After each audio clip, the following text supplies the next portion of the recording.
അങ്ങനെ നമ്മുടെ നിവിൻ പോളിയുടെ പ്രതിച്ഛായ കണ്ടു. ബി ഉണ്ണികൃഷ്ണൻ രചനാ സംവിധാനം നിർവഹിച്ച ഒരു പൊളിറ്റിക്കൽ ഡ്രാമയാണ് സിനിമ. നമുക്കറിയാം സിനിമയുടെ കാസ്റ്റിംഗ് അറിയാം. നമുക്ക് ബാലചന്ദ്ര മേനോനുണ്ട്, നിവിൻ പോളി, ഹരിശ്രീ അശോകൻ, അങ്ങനെ അത്യാവശ്യം നല്ല കാസ്റ്റിംഗ് ഉണ്ട് സിനിമയ്ക്കകത്ത്. അപ്പോൾ സിനിമയുടെ കഥ എന്ന് പറയുന്നത് വളരെ കേരളത്തിലെ ഒരു മുഖ്യമന്ത്രി, അത്യാവശ്യം സ്ട്രോങ് ആയിട്ടുള്ള ഒരു മുഖ്യമന്ത്രിയാണ് വർഗീസ്. അങ്ങനെ പുള്ളിക്ക് നേരെ ഇങ്ങനെ കുറേ ആരോപണങ്ങൾ വരികയും പുള്ളി അത് വളരെ നിസ്സാരമായിട്ട് അതിനെയൊക്കെ തരണം ചെയ്തിരിക്കുന്ന സമയത്താണ് ഒരു ലൈംഗിക ആരോപണം ഉണ്ടാവുകയും പിന്നീട് തൻ്റെ പ്രതിച്ഛായ നഷ്ടപ്പെട്ട് പുള്ളി മനസ്സ് വേദനിപ്പിച്ചിരിക്കുന്ന സമയത്താണ്. അതിന് ബാക്കിയാണ് ഈ സിനിമ. നമുക്കറിയാം ഒരു പ്രഡിക്റ്റബിൾ സ്റ്റോറിയിൽ തന്നെയാണ് സിനിമ. എനിക്ക് തോന്നിയത് ഒരു മോശം സിനിമയായിട്ട് എനിക്ക് തോന്നിയത് ഒരു ഡീസൻറ്റ് വാച്ചാണ്. ഒരു വൺ ടൈം വാച്ചബിൾ ആയിട്ടുള്ള ഒരു മൂവി ആയിട്ടാണ് എനിക്ക് പ്രതിച്ഛായ അനുഭവപ്പെട്ടത്. നമ്മൾ സിനിമയുടെ ആദ്യ പകുതി കാണുമ്പോൾ വളരെ നല്ല രീതിയിൽ പുള്ളിയുടെ ക്യാരക്ടറൈസേഷനൊക്കെ നന്നായി ബിൽഡ് ചെയ്ത് അത്യാവശ്യം നല്ല കണ്ടിരിക്കാൻ പറ്റുന്ന രീതിയിൽ പോകുമ്പോൾ അത്യാവശ്യം കൊള്ളാവുന്നു എന്ന് തോന്നും. രണ്ടാം പകുതിയിലോട്ട് കിടക്കുമ്പോൾ ഈ പ്ലോട്ടിൽ നിന്നും കുറച്ച് വ്യതിചലിച്ച് കുറേ കാര്യങ്ങൾ കൊണ്ടുവന്ന് കുറച്ചൊന്ന് വലിപ്പിച്ച പോലെ തോന്നി. അതുകൊണ്ടാണ് ഈ സിനിമയുടെ എനിക്ക് പോരായ്മയായിട്ട് തോന്നിയത്. സെക്കൻഡ് ഹാഫ് വരുമ്പോൾ ഒരു ആവറേജിന് താഴെ പോലെയാണ് സെക്കൻഡ് ഹാഫ് തോന്നിയത്. ക്ലൈമാക്സിൽ ചില പോർഷൻസ് ഒക്കെ നന്നായിരുന്നു എന്നുള്ളതാണ് ഏക ആശ്വാസം. എനിക്ക് ഏറ്റവും ഇഷ്ടപ്പെട്ടത് ബാലചന്ദ്ര മേനോന്റെ പെർഫോമൻസ് ആണ്. ആ ഒരു നല്ലൊരു നേതാവായിട്ടുള്ള മുഖ്യമന്ത്രിയായിട്ടുള്ള ക്യാരക്ടർ പുള്ളി നല്ല ഗംഭീരമായി ചെയ്തിട്ടുണ്ട്. അപ്പോൾ നിവിൻ പോളിയും നന്നായിരുന്നു, ഇതിൻ്റെ കോമ്പിനേഷൻസ് ഒക്കെ നന്നായിരുന്നു. അങ്ങനെ ഈ പ്രതിച്ഛായ പുള്ളിക്ക് നഷ്ടപ്പെട്ട, അച്ഛന് നഷ്ടപ്പെട്ട പ്രതിച്ഛായ മകൻ എങ്ങനെ വീണ്ടെടുക്കുന്നു, അല്ലെങ്കിൽ മകൻ എങ്ങനെ അത് തെളിയിക്കുന്നു അത് എന്നുള്ളതാണ്. ഒപ്പം ഒരാളുടെ പ്രതിച്ഛായ കൂട്ടാനും കുറയ്ക്കാനും നമ്മുടെ കോർപ്പറേറ്റ് വിചാരിച്ചതിന് സാധിക്കും എന്ന് കാണിച്ചെന്നൊരു സിനിമ കൂടിയാണ്. നമുക്കറിയാം എല്ലാത്തിലും ഇപ്പം മീഡിയ ഇൻവോൾവ്മെൻറ്റ് വളരെയധികം ഉണ്ട്. ഒരാളിനെ ഹൈയിലോട്ട് എത്തിക്കാൻ വളരെ ലോ ആയിട്ടും അങ്ങനെ ഒന്നുമില്ലാത്ത രീതിയിലാക്കാൻ കഴിയും. അതിൻ്റെ കുറച്ച് കാര്യങ്ങളൊക്കെ പറഞ്ഞു പോകുന്നുണ്ട് സിനിമ. പിന്നെ വില്ലനായി എത്തുന്ന ഷറഫുദ്ദീനാണ്. പുള്ളി അത്യാവശ്യം നന്നായിരുന്നു. പക്ഷെ സെക്കൻഡ് ഹാഫിൽ ചുമ്മാ കുറേ സ്ലോമോ ഒക്കെ ഇട്ട് ചുമ്മാ ഒരു കോട്ടൊക്കെ ഇട്ടിട്ട് അങ്ങോട്ടും ഇങ്ങോട്ടും ഒക്കെ നടത്തി അങ്ങനെ ഒരു സംഭവമൊക്കെ ഉണ്ട്.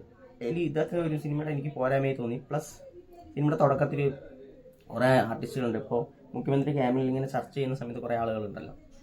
എനിക്ക് അപ്പം ലയൺ സിനിമ വന്നു. അതിൽ നമ്മൾ ചർച്ച ചെയ്യുമ്പോൾ അവിടെ ഇരിക്കുന്നത് TP മാധവൻ ചേട്ടനും കൊല്ലം തുളസി ചേട്ടനൊക്കെയാണ്. നമുക്ക് പരിചിതമായ മുഖങ്ങളാണ്. അതിൻ്റെ ഡയലോഗ് 1-2 ഡയലോഗ് ആയിരിക്കും. പക്ഷെ നമുക്ക് ഇങ്ങനെ മൈൻഡിൽ അങ്ങനെ നമ്മൾ എന്തിനാ അതൊക്കെ അറിയുന്നത്, സ്വിച്ച് ഇട്ടാക്കാറുണ്ട് വരും എന്ന് പറയുന്ന പോലെ അത്തരത്തിലുള്ള ക്യാരക്ടേഴ്സ് ചെയ്യുന്നത് ഇപ്പോൾ ജൂനിയർ ആർട്ടിസ്റ്റ് പോലുള്ള ആളുകളാണ്. അത് സിനിമയുടെ ഒരു ടോട്ടാലിറ്റിനെ തന്നെ ബാധിക്കുന്നതായിട്ട് എനിക്ക് തോന്നിയിട്ടുണ്ട്. ഈ സിനിമയിൽ അതുണ്ട്. അതിൻ്റെ ഡയലോഗ് ഡെലിവറിയും വളരെ നാടകീയത നിറഞ്ഞ സംഭാഷണ ശകലങ്ങളും ഒക്കെ ഈ സിനിമയ്ക്ക് ഒരു പോരായ്മയായിട്ട് തന്നെ അങ്ങിങ്ങായി കാണാൻ സാധിക്കുന്നുണ്ട്. ഒപ്പം എനിക്ക് തോന്നിയിട്ടുള്ളത് ബാക്ക്ഗ്രൗണ്ട് സ്കോർ കിടിലനായിരുന്നില്ല. ജസ്റ്റിൻ വർഗീസിന്റെ BGM അത്യാവശ്യം സിനിമയെ അത്യാവശ്യം നല്ല രീതിയിൽ ലിഫ്റ്റ് ചെയ്യിപ്പിക്കുന്നുണ്ട്. കുറേ നല്ല കിടിലൻ ഷോട്ടുകളുണ്ട്. എനിക്കൊരു ബി ഉണ്ണികൃഷ്ണന്റെ സമീപകാല സിനിമകളെ അപേക്ഷിച്ചിട്ട് ഇപ്പോൾ കോടതി സമക്ഷം അത്യാവശ്യം കൊള്ളാവുന്ന സിനിമയായിരുന്നു. അതിനുശേഷം ഇപ്പോൾ പ്രതിച്ഛായ ഈ സിനിമയാണ് അത്യാവശ്യം കൊള്ളാമെന്ന് തോന്നിയത്. ഒരു കുറേ നാളുകൾക്ക് ശേഷം ഒരു നല്ലൊരു പൊളിറ്റിക്കൽ ഡ്രാമ വരുമെന്ന് പ്രതീക്ഷയിലാണ് ഈ സിനിമ കാണാൻ കയറിയത്.